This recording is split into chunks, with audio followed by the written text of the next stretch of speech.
Hello, I'm David Reeves, and this is the Genesis Science Report.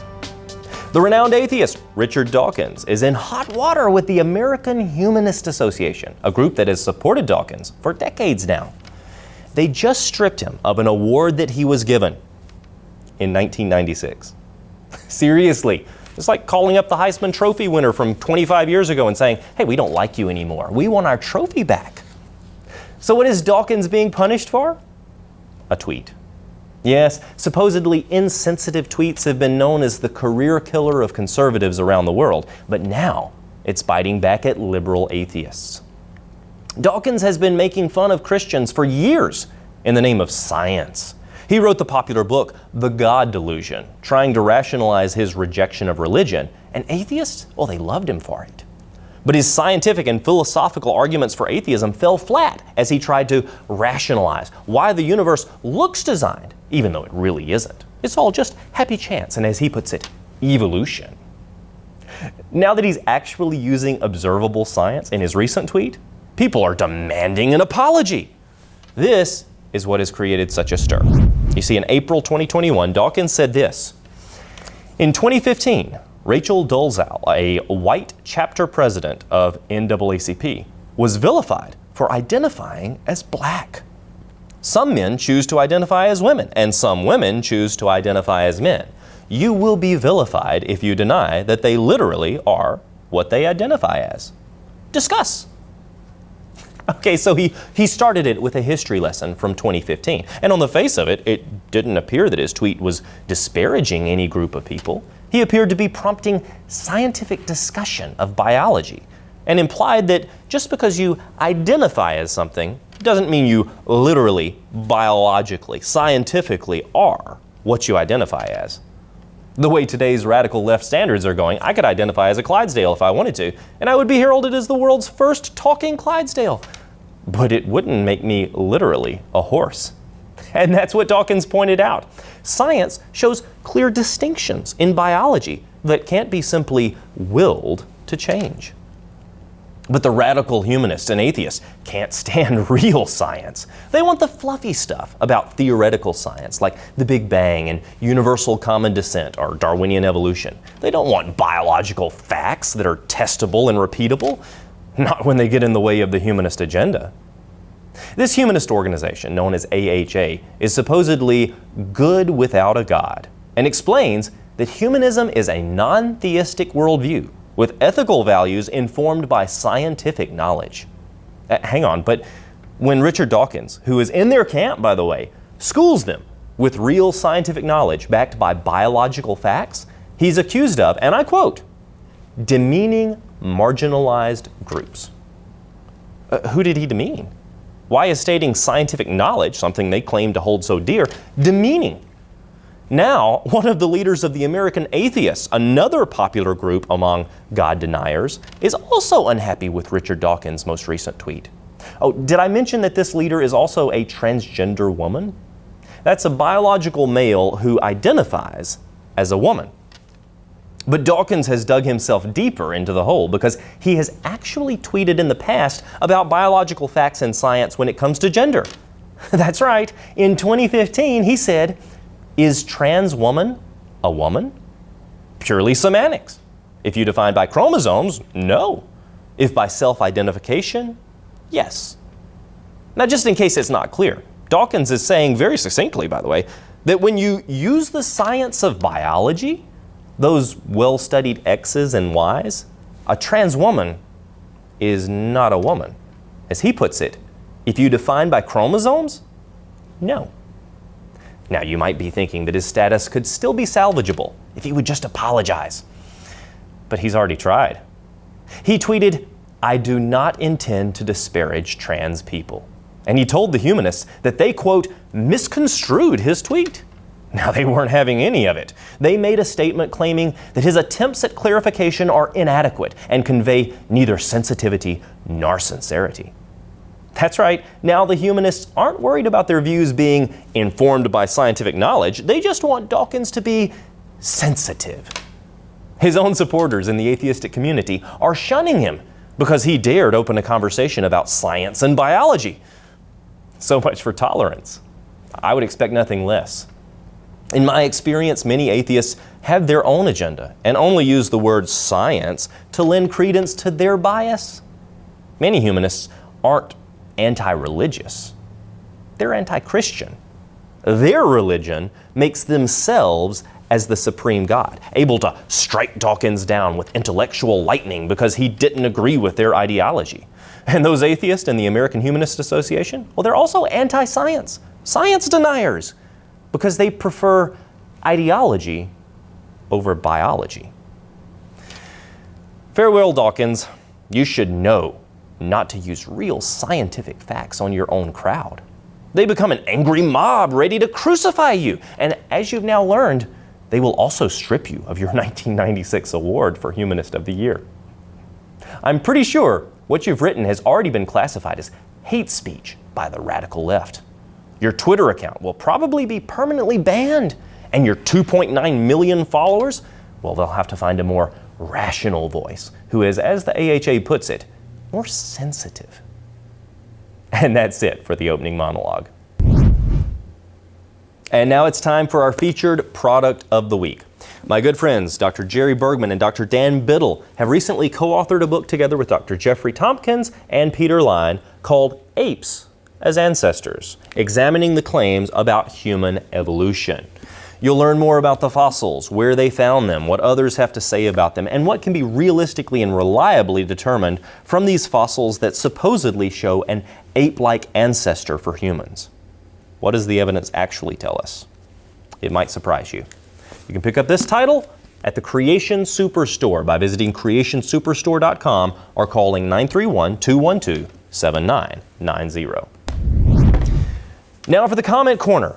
Bella Lamb commented on our Genesis Science Network. She said, I watch every day when the stream is up. Been watching for at least 5 years, and I do contribute monthly from the Channel Islands. Bella, thank you so much for your support. We appreciate the comment. GSN has been broadcasting 24/7 on Roku, on Amazon Fire, on our website, genesissciencenetwork.com, for about 5 years now. You must have been one of the first to tune in with amazing testimonials. And now you can watch it on YouTube Live 24/7 as well by going to David Reeves Ministries and click on the live GSN stream. And Orient Express on YouTube commented, enjoying these streams from the UK, London. We use your material and videos for our children. Thank you to all of our British friends for joining in on the live stream on YouTube. We appreciate it so much. And now for this week's ministry update. What is the true origin of races and people groups that we see around the world today? Well, it all started with the biblical events at and around the Tower of Babel. Come check out our new Tower of Babel exhibit at the Wonder Center here in Lewisburg, Tennessee. It is an exact replica in 3 dimensions, a diorama of Bruegel's famous painting, the Tower of Babel. We talk about not only the origin of races, the origin of languages, we talk about the Ice Age, we talk about cavemen, we talk about the astrological worship that was going on at the Tower of Babel, and so many other things. Come check out our display, as well as so many other fun things to see at the Wonder Center. Now, as a nonprofit, we exist because of God's calling on our lives and your prayers and support. Everything we do, all of our ministry outreaches, are designed to educate, to encourage, and uplift while pointing back to Christ. Consider becoming a monthly donor right now. Your tax-deductible donations allow us to continue this work. So if you want to help us expand this material's reach, just visit davidreeves.com/give or call 931-212-7990 to pledge your support today. Be sure to like and subscribe to our YouTube and Facebook channels and visit our website to join our community and subscribe for our free magazine and email updates. Leave your comments and share this video with your friends and family. And now this week's question comes from JBaby15 on TikTok, who said, why aren't human remains and dinosaur remains found on the same level? Well, JBaby, what we actually see are dinosaur remains are usually found in what we call the geological column, even though that's not exactly what it's cracked up to be, around the halfway point. You find mostly marine creatures at the bottom, dinosaurs in the middle, mammals and humans on top. And that actually makes sense from a biblical flood perspective, because when you think about the levels of the flood? Well, the flood would have started with these giant mud flows in the pre-flood oceans and seas. It would have covered over all of these marine creatures first. Then, as it started transgressing onto land, it would have covered the swamps, the lowlands, the areas where the dinosaurs mainly hung out. And so those dinosaurs would have been buried and trapped in the middle layers that we see in this geological column. And then as the flood waters, as the sediments, as all of the muds and sands and silts made their way upwards in tsunami-like waves onto the continents, well, then it would have been burying most of the mammals and the humans. So we wouldn't expect to find too many humans with dinosaur remains. However, there are some sites around the world that hold some potential for dinosaurs and humans living in the same area. More research has to be done on those. So that's the question and the answer for the week. Join in on the conversation by sending your questions via email, Facebook, and YouTube, and we'll try to address them in a future program. And joining me now is Russ Miller, who has led thousands of people to the Grand Canyon on tours. Welcome to the program, Russ. Thank you, David. Nice to be here. It's great to have you on. Listen, you have been to the Grand Canyon countless times. You actually live in the area, not too far away. I want you to help me address something that has recently come out on Live Science. This was September of 2020, so we're a little bit behind here. But this has been sitting on the Bright Angel trackway, or trailway, for many years now. It is a 313 million year old track Wow. found in the Grand Canyon, left by a tetrapod. All right, this is the report. A tetrapod, a large lizard-like creature that crawled up a coastal sand dune in what is now known as the Grand Canyon. But sometime later, a light dew wetted the tracks, cementing them in place, and then a wind-blown sand buried them, preserving the animal's clawed footprints for eons. Notice that specific term, eons, there. It also tells us that the paleontologists who studied the trackway said that they're the oldest recorded vertebrate tracks in the Grand Canyon. It was surprising, and one of the reasons that it was surprising because these tracks revealed a lateral sequence gait. We'll talk about that in a moment. And one of the scientists said that until they had studied these tracks, no one knew how early in the history of animals the lateral sequence gait came into use. Now we know that it was used very early in the history of ammonoots 313 million years ago. Wow. Isn't that amazing? Well, it is amazing. I believe that the slab they found those tracks in actually they turn it over and it said made in China 313 million BC, and that's how they that's how they came out with it. Okay. Exactly. Okay. No, what is interesting here is, and we'll get into the assumptions in just a second, but we're familiar with the trackways in the Coconino Sandstone, right? Right. Prolific trackways, thousands of them in the Coconino. Talk about that for a moment. Well, it kind of ties in with something I heard you read, and that was the first time I've heard that. But they said that going up a sand hill. That's interesting because in the Coconino Sandstone, which secularists claim formed in dry deserts over, of course, millions of years of time, the magic ingredient. But the trackways are found in the Coconino in what's called the crossbeds. Okay. So they're always also going uphill. So let me talk about that for a moment. The way a cross-bedded sandstone forms. Now they can form in dry deserts or they can form underwater. So the water or the wind moves the sand along and it forms a sand dune. Let me use this as so we can use that as a visual. So it moves the sand and forms a dune, but then the sand comes over the top by the water or the wind and it falls and makes a steep angle called a cross-bedded sandstone. So in the Coconino Sandstone, which they claim formed in dry deserts, the trackways are only found going up the crossbeds, not down the crossbeds, not crossways, only up the crossbeds. if those formed in dry deserts, that doesn't make any sense. What, they only went one direction? Kind of hard to get back home at night if you're only going one direction, right?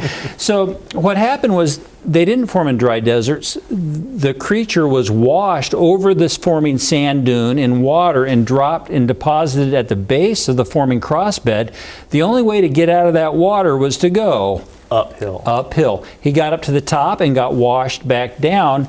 Sand quickly buried and covered his tracks going up the crossbed to preserve them for future generations to find. And now he goes up the crossbed again and gets washed down. He's going up, and the sand dune's moving along, burying his tracks as he puts new tracks trackway after trackway, only going uphill in the Coconino Sandstone.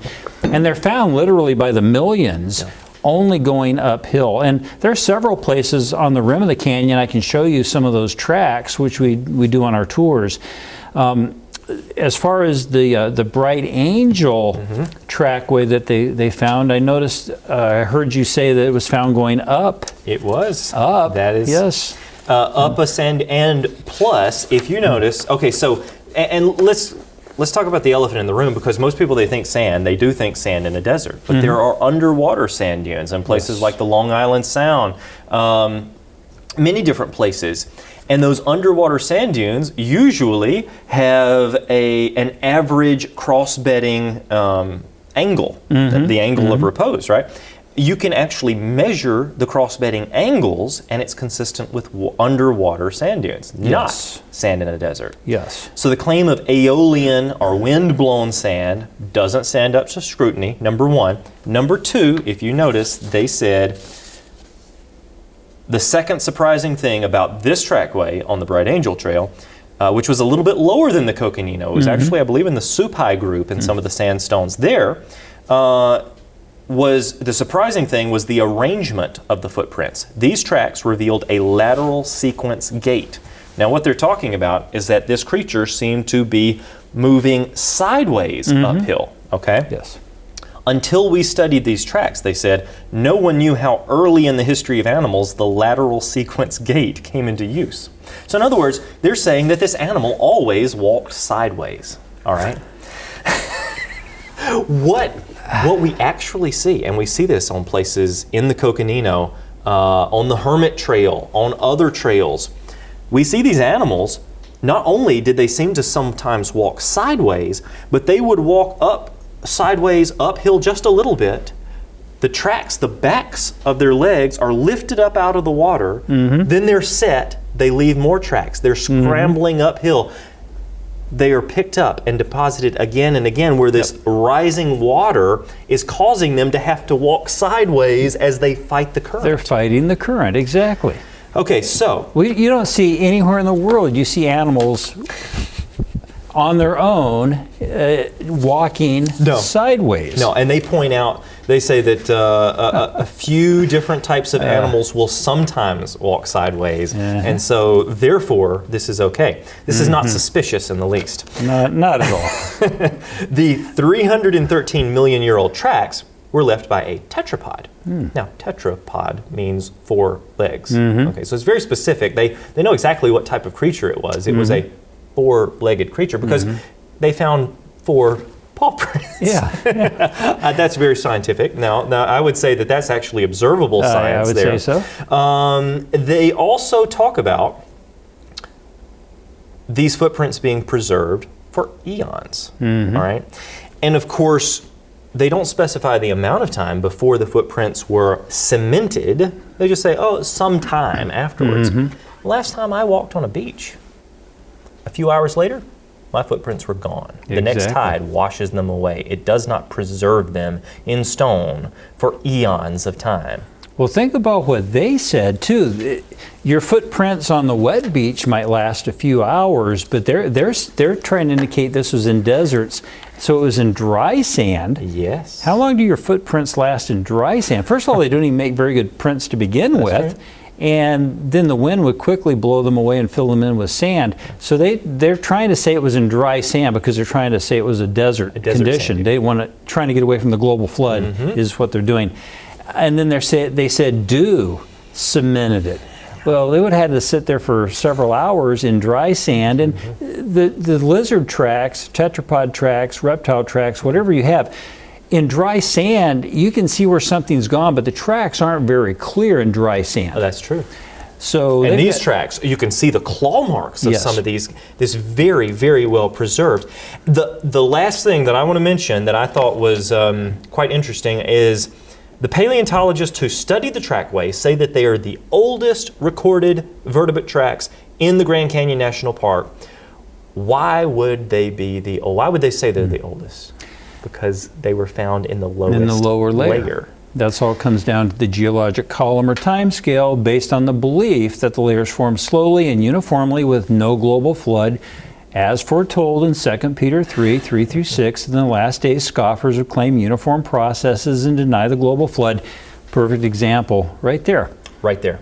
Right there. Well, I think we have seen that the science that is portrayed in this article is full of assumptions that the scientists have placed upon it, when in reality, the biblical worldview, the history recorded in Genesis, remains perfectly obvious, and I would think that it would be the first choice if they hadn't chosen to deny the global flood here. Right. Hey, David, and people should understand and learn from this, it's not the evidence. The tracks do not conflict with the Word of God. The biased interpretation of those tracks are where the issues are. The 313 million years in the dry deserts, when in reality, I think the best interpretation that fits is those were laid down probably during the global flood. He was obviously caught in a forming crossbed trying to go up and get out of the water, and the tracks were buried immediately and preserved in all of these water lane layers of the Grand Canyon. By the way, I have been up the Bright Angel Trail and photographed these tracks, specifically these tracks. We should put up a picture on the screen right now of those trackways up close. You can see the detail. This was not a desert sand dune. This was water deposited. A creature trying to escape rising floodwaters is the most obvious observation of this data. Thank you, Russ, for joining us today. Thank you, David. Absolutely. And thank you for joining us on the Genesis Science Report. I'm David Reeves, and until next time, keep looking up. Truly, the heavens declare the glory of God.